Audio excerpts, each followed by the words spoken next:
Queridas hermanas y hermanos, amigos, lectores del blog El Santo Nombre, sean bienvenidos a este retiro virtual de 3 días que hemos llamado La Paz del Corazón, una espiritualidad esicasta.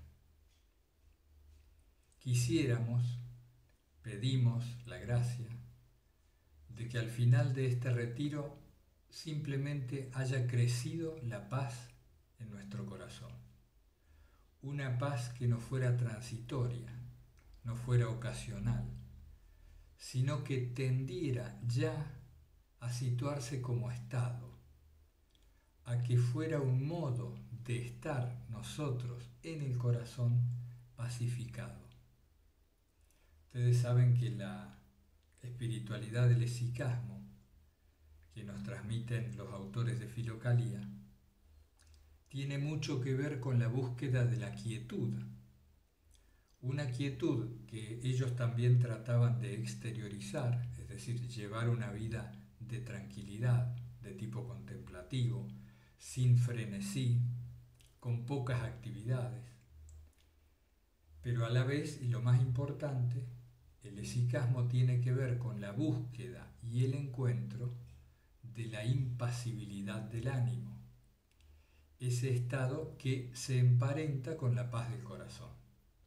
La verdadera impasibilidad, esto es, que las circunstancias no modifiquen el estado del orante, del monje o del creyente, ese estado en donde los acontecimientos no lo modifican, se funda en algo que no puede ser impostado o forzado o simulado, sino efectivamente la paz del corazón.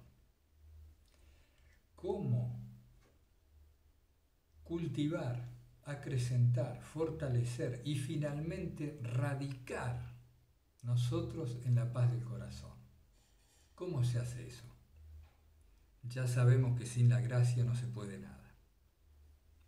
Pero veamos qué podemos contribuir, en qué podemos nosotros abrirnos a esa gracia pacificadora, deificante, que todo lo transforma y que nos pueda permitir un cambio de vida real, con consecuencias no para 2 o 3 días o una semana, sino de largo aliento. Ese es más o menos el sentido de este retiro, lo que pedimos, lo que intentamos. Vamos a ello entonces.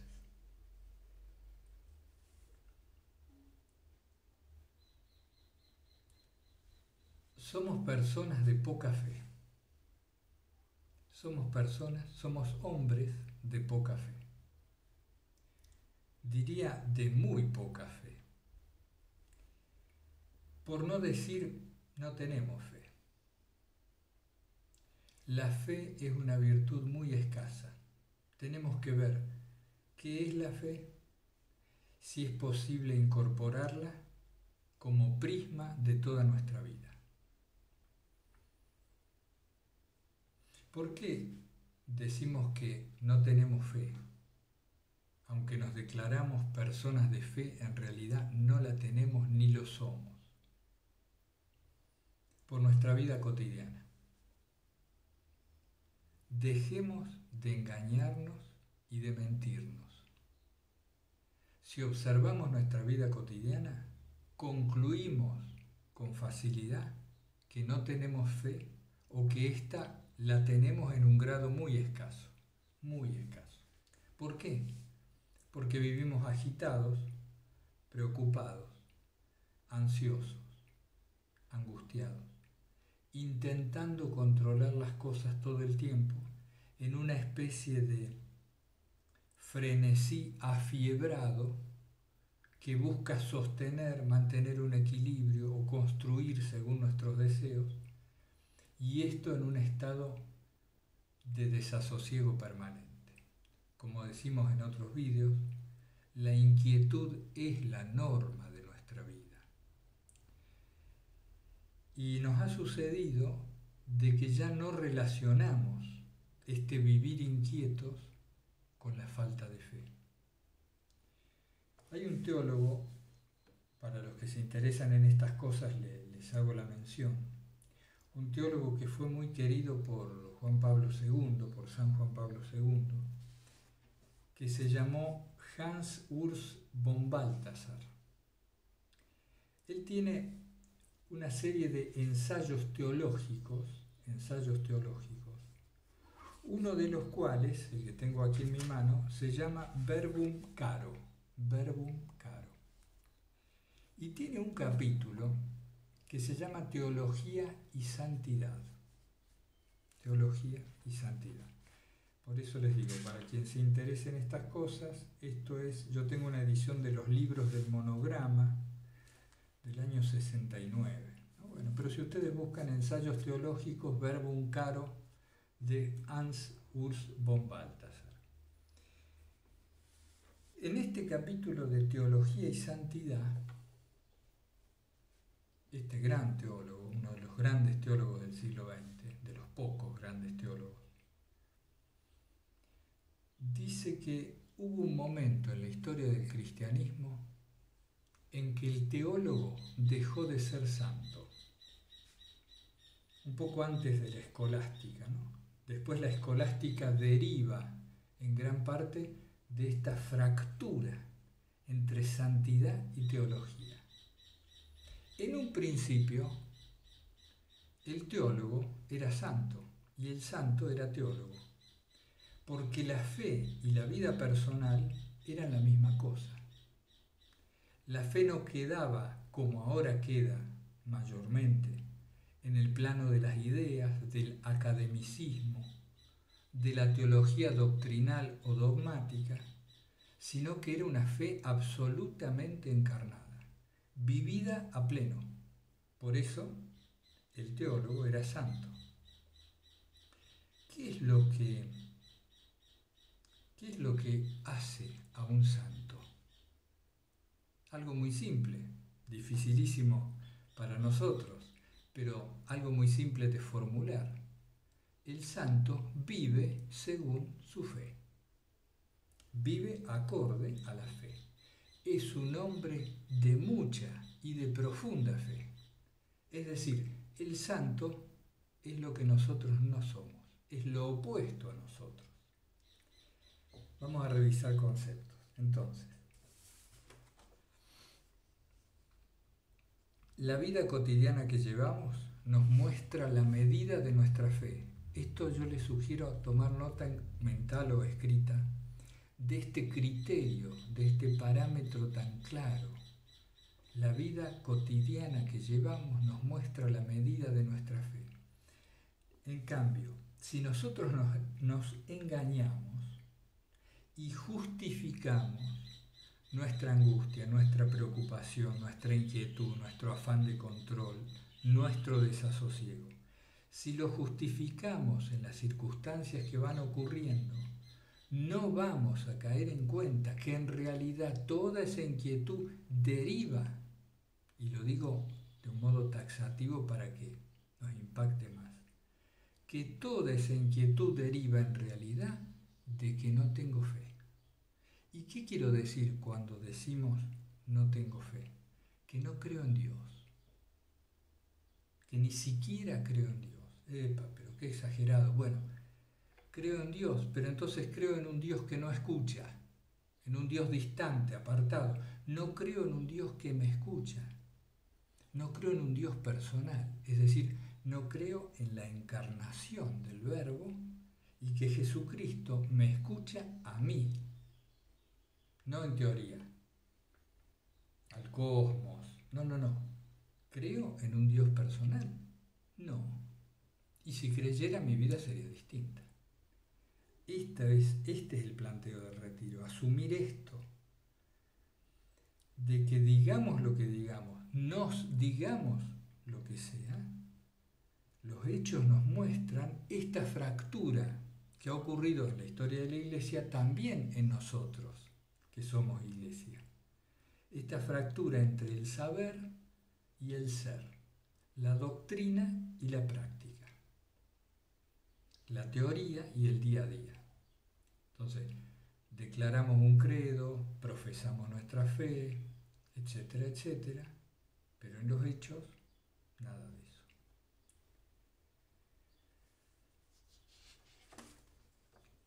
El santo vivía su fe. Entonces, avanzando. Como no tenemos fe, esta es la afirmación, la muerte existe. La muerte existe para nosotros, con toda su carga de contundencia, de horror, de lamento y de dolor inextinguible. ¿Por qué nos pasa eso con la muerte? Porque no creemos, no tenemos fe profunda y real. Como la muerte viene entonces a existir, la vida pierde sentido. Porque seamos claros, hermanas y hermanos, si la muerte existe, la vida no tiene sentido. ¿Cómo puede tenerlo? Precisamente el sentido de la vida surge, se hace posible y evidente cuando la trascendencia inunda la vida y la proyecta. Cuando el futuro es abierto, no cuando está cerrado y tiene fecha de vencimiento. Solemos usar el ejemplo de: yo te invito a ver una película, vamos al cine. Vamos al cine. Están dando la mejor película del siglo, dicen los más sabios críticos. Vamos, qué bueno, qué alegría. Vamos a disfrutar. Es gratis y todo. Sirven, como es, estas cosas para comer en el cine, pero te aclaro, hay una condición. Cuando salgamos del cine, al momento de llegar a la vereda, te olvidas de la película. Se acabó, se borró el chip de la memoria. Y uno dice, pero entonces, ¿qué sentido tiene ver la película? Bueno, la disfrutás un poco ahí esas 2 horas, sí, pero pareciera que la gracia de las experiencias que se viven, la gracia, estuviera en que pudiéramos de algún modo incorporarlas a nosotros y luego portar esas experiencias al resto de la vida. Si la vida es una película, lo más fascinante que quieras, lo más bella que quieras, de la cual te vas a olvidar porque vas a morir, y la trascendencia inmortal queda en ti como una mera creencia en un futuro de la resurrección de los cuerpos y no sé qué, que en tu vida cotidiana no encarna nunca, porque vives sin creer realmente en eso. ¿Se entiende, no? El planteo. Si creyéramos realmente en la trascendencia que la redención opera sobre nosotros, en la vida junto a Dios, en una vida sin limitación, si creyéramos en eso, no viviríamos como vivimos. Nuestra vida tendría sentido y las acciones se verían sacralizadas por la presencia de un Dios real que existe y al cual sirvo en todo momento. Por eso decimos que si no tenemos una fe real, la muerte cobra existencia dramática y definitiva. Nos digamos lo que nos digamos. Acuérdense, estamos hablando de una profunda división entre la teoría y la práctica, entre el saber y el ser, entre el dogma y mi vida. La pretensión es el afán de santidad, el llamado a la santidad que tenemos como cristianos.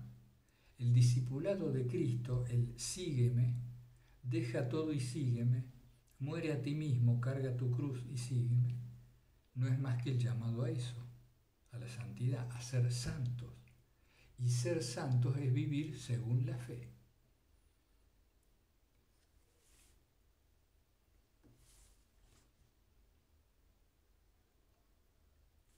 Bien. Si yo tuviera fe, sabría que mediante la oración todo se alcanza. Es decir, mi oración Vamos al punto de la oración. Mi oración sería el bálsamo que cura todas mis heridas y problemas. ¿Por qué? Porque Dios existe y me escucha.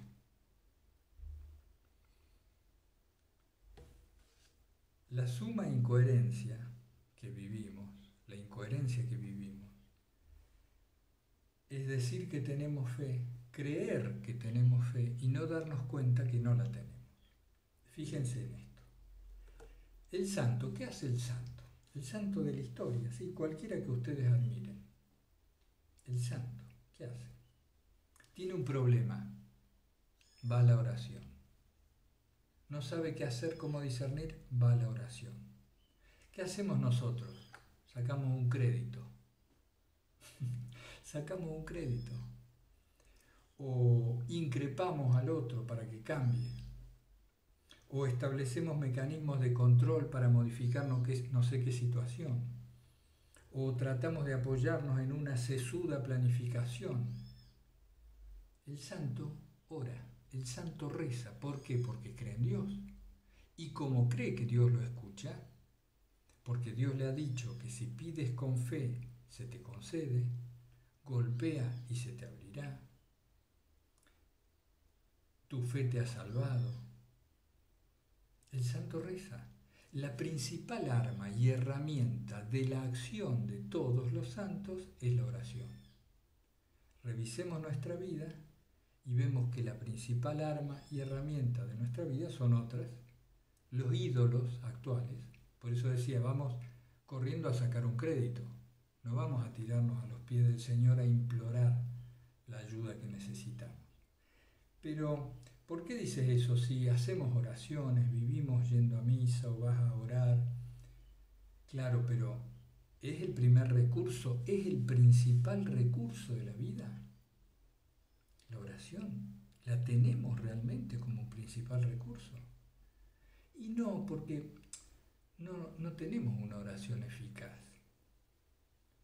Me enfermo y corro al médico y sigo los tratamientos y tomo los remedios. ¿Eso está mal? No. ¿Pero qué es lo primero que hiciste? Eso, correr al médico. La oración va quedando en esta especie de sucedáneo, de analgésico psicológico. Ocupa un lugar secundario en la vida. No es lo que es para el santo. Porque el santo cree. Qué insistente, bueno, pero vamos por ahí. Tenemos que insistir en lo que consideramos importante. Esto es lo que ha vaciado el mensaje de la teología. Por eso a veces escuchamos grandes homilías o conferencias o leemos dogmática y encontramos que luego de la homilía, de la conferencia o de la lectura, nuestra vida no cambia, porque proviene de quien no la vive. Cuando se vive la fe, la palabra tiene un peso tremendo, que es el peso de la encarnación del que la dice. Por eso Jesús, estaban todos maravillados, porque hablaba con autoridad, porque hablaba de lo que tenía en sí mismo. Su palabra tenía autoridad. Y era tal su fe, la encarnación del Espíritu, que obraba maravillas.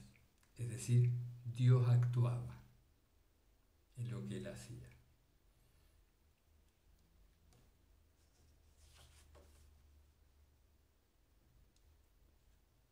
Bueno,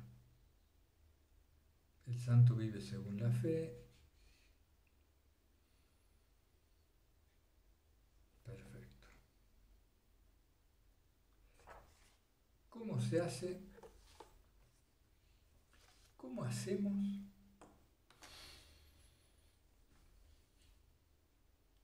para que nuestra fe crezca? ¿Qué podemos hacer nosotros? Sí. Tenemos que orar y pedir la fe. Señor, ayuda a mi poca fe. Creo, pero ayuda a mi poca fe. Esa sería nuestra situación. Está bien. La fe crece en la medida en que nos entregamos. La entrega posibilita el crecimiento de la fe. Esto tenemos que anotar y tenerlo en cuenta. Yo quiero que mi fe crezca. Pido la fe, pero como mi fe es escasa, mi oración vale poco. Ustedes acordémonos, esto es algo que siempre me sorprendió de los evangelios, que aún Jesucristo, cuando no creían en Él, no podía obrar milagros. Esto es fascinante, sorprendente. Apenas pudo curar unos pocos enfermos, dice el Evangelio. Apenas no pudo obrar milagros, porque no creían en Él. Era el hijo de José, el carpintero, el hijo de María. Era tan decisiva, es tan decisiva la fe, que Jesús mismo no pudo sino curar unos pocos enfermos. Démonos cuenta la importancia de la fe. Por eso nuestra oración no tiene valor, tiene poco valor, no nos transforma. Entonces, ¿cómo hacemos? ¿Qué podemos hacer de nuestra parte para que crezca la fe? Lo que hacen los santos. ¿Qué hacen los santos? Se entregan completamente. Y un método muy conocido en la historia cristiana es el que consiste en actuar como si tuviera la fe. No la tengo, pero empiezo a ejecutar y a actuar actos de arrojo, de audacia, como si estuviera cargado de una profunda y firme fe. ¿Quiero que crezca mi fe? Sí. Empezá a actuar como si tuvieras una fe inquebrantable.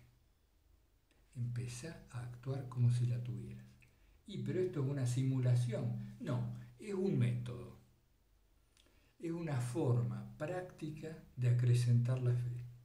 Al tiempo que oras como si tuvieras una profunda fe y pides que ésta crezca en ti.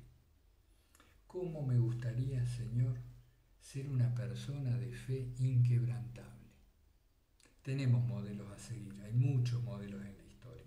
Esos que se enfrentaban al infortunio, a enfermedades, a guerras, a padecimientos, a calumnias. Y estos permanecían incólumes, soportando, porque tenían una gran fe. Entonces, nuestra tarea, lo planteo como sugerencia para el año entero, es lo que intentamos, por eso siempre les estoy diciendo estos últimos tiempos que esto es solamente compartir la práctica que nosotros mismos queremos llevar adelante. No les hablo desde un lugar diferente al que ustedes se encuentran, estamos en lo mismo. Yo quiero que crezca mi fe. Debo entonces adecuar mi conducta a esta fe pretendida, al tiempo que hago oración para que ésta se haga inquebrantable. Entonces, la práctica sugerida para este primer día de retiro es que ustedes, al modo que puedan, porque de los participantes del retiro, por supuesto, hay distintos grados de posibilidad y de entrega a la tarea del retiro. Algunos lo hacen trabajando, lo podrán hacer en distintos momentos. Este primer día, la tarea sería hacer una rápida reflexión, una breve recorrida sobre los ámbitos de mi vida, mirarlos a la luz de la fe y ver cómo actuaría yo si fuera una persona realmente de fe. Si mi fe no fuera de mampostería, una fe de maquillaje, una fe poco profunda, si mi fe fuera enraizada, ¿cómo actuaría? ¿Qué cambiaría en estos ámbitos en mi conducta? van a notar que se modifica bastante sustancialmente lo que haría, los hechos en cada ámbito. Entonces, revisar los ámbitos de mi vida y llevar allí la fe. ¿Cómo crece la fe? Mediante la entrega. Por ahora, nuestra fe, anotaba acá, es una hipótesis, es una especie de hipótesis. Yo sé que esto es chocante. ¿Cómo que mi fe es una hipótesis? Y yo hace 30 años que voy a misa, que no sé qué, que... Sí, pero como vives, tu fe es una hipótesis, no es una tesis. Y para eso tenemos que poner de nuestra parte la búsqueda intensa y decidida, con mucha determinación, de encarnar la fe. ¿Cómo lo haríamos? Actuando como si la tuviéramos. En este sentido, las señales, vieron que le pedían a Jesús, ¿no? Danos una señal. Y él empezaba: generación incrédula, ¿hasta cuándo tendré que estar entre vosotros? Las señales vienen después, no antes. El santo se entrega, ama al enemigo, va a curar al leproso, transgrede las normas sociales en función de su fe, etc. Y después le aparece la señal de Dios que lo asiste. Traigámoslo muy aterrizadamente a la vida actual y cotidiana. Si vos vas a jugar, tenés que apostar para tener un premio. Nadie te da el premio si no jugás a la lotería. Tenés que jugar. En este caso, tenemos que empezar a vivir acordemente a nuestra fe, con una coherencia lo más intachable posible, para que las señales vengan, para que se nos muestre, o para que abramos nuestra mirada y nos demos cuenta de cómo Dios nos asiste en cada momento. Porque en realidad no es que Él está esperando nuestra entrega para darnos una muestra de su amor. El amor está a raudales todo el tiempo entre nosotros, y nosotros no lo vemos por nuestra cerrazón y espíritu mezquino, temeroso, pusilánime. La fe es coraje, y si algo nos falta es coraje, ¿verdad? Bueno, el premio viene si apuestas, la señal viene después de tu entrega, no antes. Entonces, tengo este problema en mi matrimonio, se me está por disolver el matrimonio, la pareja está de mal en peor, no logramos un entendimiento. Al final no sé qué hacer con mi vocación, porque me gusta esto, me gusta lo otro, tengo esto otro, pero no arranca ninguna de las actividades. Tengo un problema de salud serio, o en mi familia con un hijo, tantas situaciones, ¿no?, que se nos pueden ocurrir mencionar. ¿Y qué pasaría si abordas estrictamente la conducta en ese ámbito según una fe profunda e inquebrantable? Y si te entregas como si ya tuvieras la fe, fíjate, reflexiona, es una tarea simple, reflexión, meditación y pedir la fe en nuestras oraciones de este primer día. En los 2 días restantes vamos a profundizar a ver cómo podemos facilitar este crecimiento de la fe también con otras herramientas, sobre todo a la luz de la necesidad de la humildad. Ustedes saben que lo que más nos impide ser personas de profunda fe es nuestra soberbia. El creernos hacedores de las cosas. La falta de conciencia grave que tenemos de nuestra total dependencia de Dios. Esto es porque vivimos en una sociedad que así está armada, donde Dios puede ser todavía una palabra o el objeto del culto, pero que en los los hechos en realidad no existen. El Dios que está instalado actualmente es el del dinero, ese es un Dios universal. Asumamos esto. Vieron que a veces se dice, la religión mayoritaria en tal continente. No. Hay una sola religión mundial. Hay una sola religión. Se llama el dinero. El billete, aunque sea criptomoneda, es el dinero. Y esto, fíjense cómo será esta religión de universal, de católica, en su sentido global, que abarca los distintos sistemas políticos, en China, en Rusia, en Cuba, en Corea del Norte, en Estados Unidos, en Francia o en Argentina, en donde sea, el dios dinero es el principal. Y tiene sus cultores, tiene sus templos, tiene sus medios de acceso, sus rituales para acceder a él. Hay todo un trabajo, ¿no?, que se ha hecho en estos distintos autores. Han abordado la sociología de la religión del dinero, mostrando cómo los bancos son actualmente los templos y cómo los gerentes de banco ocupan la función que antes ocupaba el sacerdote, el sumo sacerdote.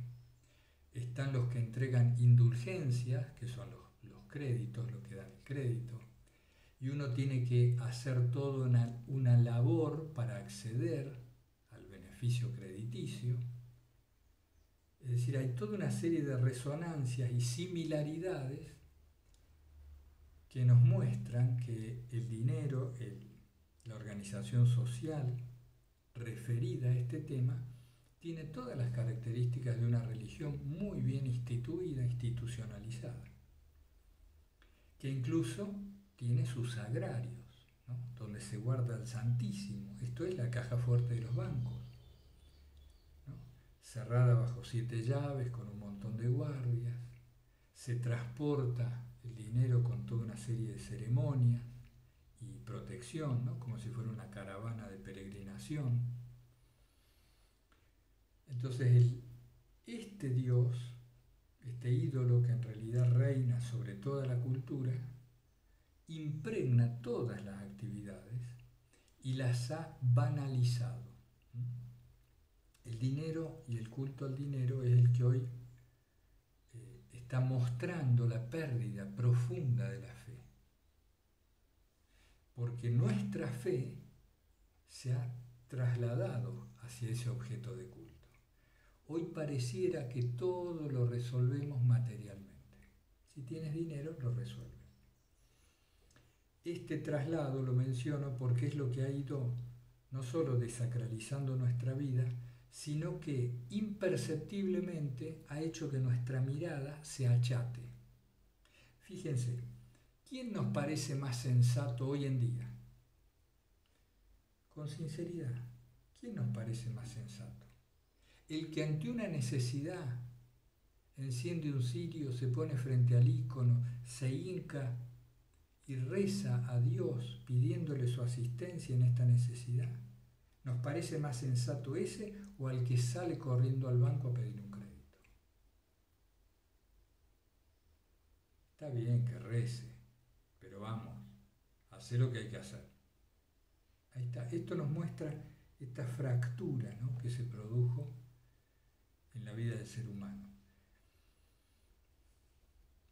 La divinidad, de ser una realidad concreta, tangible, presente todo el tiempo, que nos acompañaba, pasó a ser cada vez más una idea y terminó instalada como concepto desarraigado totalmente de la conducta, hablando en general. Por eso el santo es santo, por eso nos parece tan raro un santo.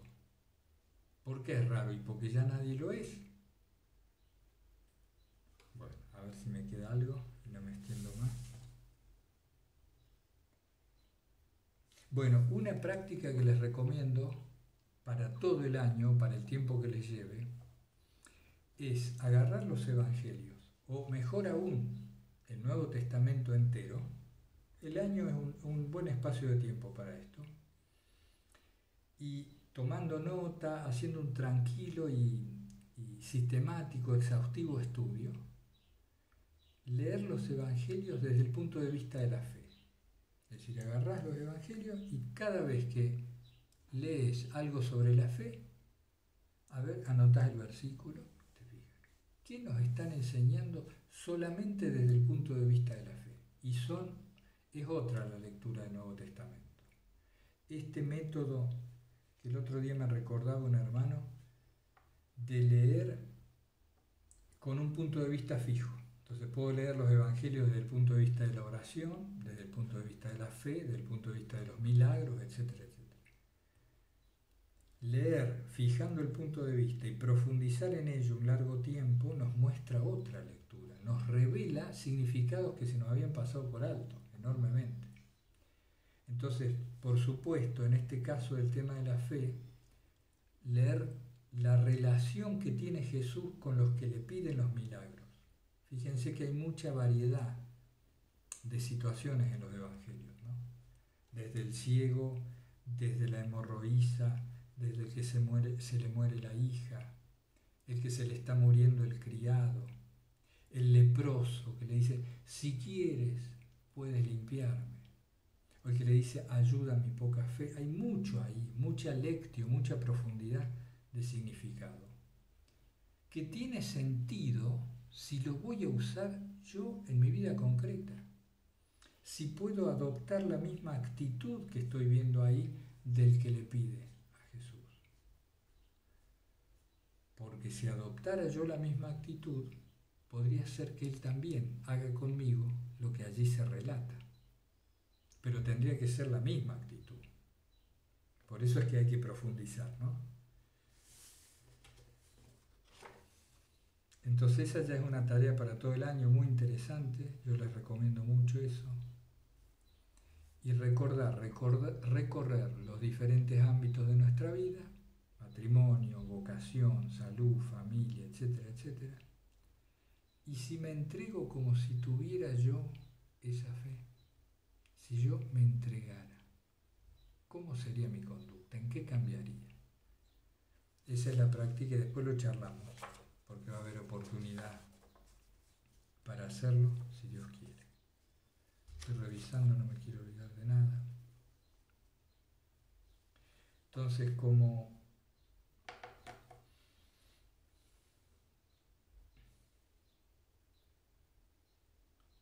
el retiro tiene como 3 partes, ¿no es cierto? El primer día es la fe, el segundo día trata sobre el tema de la humildad, profundizando un poco en la humildad.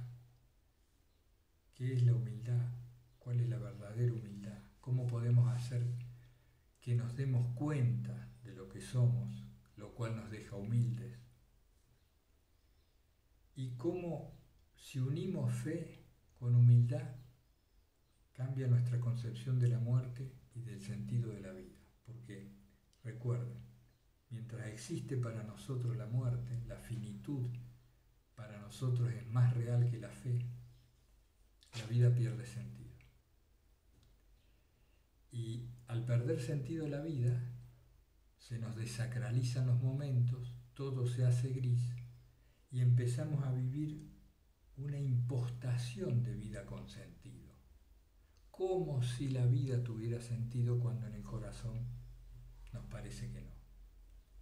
Pero es importante, siempre contrastemos esto con el cotidiano, démonos cuenta que lo que valida estas afirmaciones es nuestra inquietud cotidiana, nuestra angustia y desasosiego.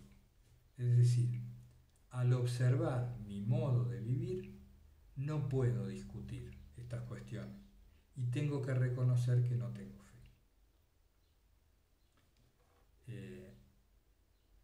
Yo publico este videito temprano, en la madrugada del viernes 7, y nos podemos encontrar después de la oración matutina, que es a las 7 de Argentina, 11 de España. Apagamos la transmisión, nos quedamos ahí en privado charlando quienes quieran, si hace falta algo, conversar, intercambiar. Y después en el encuentro de las 4 de la tarde de Argentina, 20 horas de España y demás, ahí nos damos un largo espacio de hora y media, 2 horas, donde el centro de ese espacio es el intercambio entre los participantes, una oración de Jesús al final y alguna consideración al principio breve. Y así los 3 días. Tratemos de unir estas reflexiones con la ejercitación sugerida y con mucha oración, de ser posible. Y ya sabemos que la oración que recomendamos es sobre todo la oración simple, la oración de Jesús, buscando y pidiendo luz sobre este tema. ¿Será posible que se convierta en una persona de fe inquebrantable? ¿Será posible? ¿Cómo será vivir con fe inquebrantable? Y sobre todo una fe que no sea de acá, que no sea impostada. Bueno, hermanas y hermanos, que la gracia nos ayude a tener un retiro fructífero. Les mando un abrazo fraterno, invocando sin cesar el santo nombre del Señor Jesús. Hasta pronto.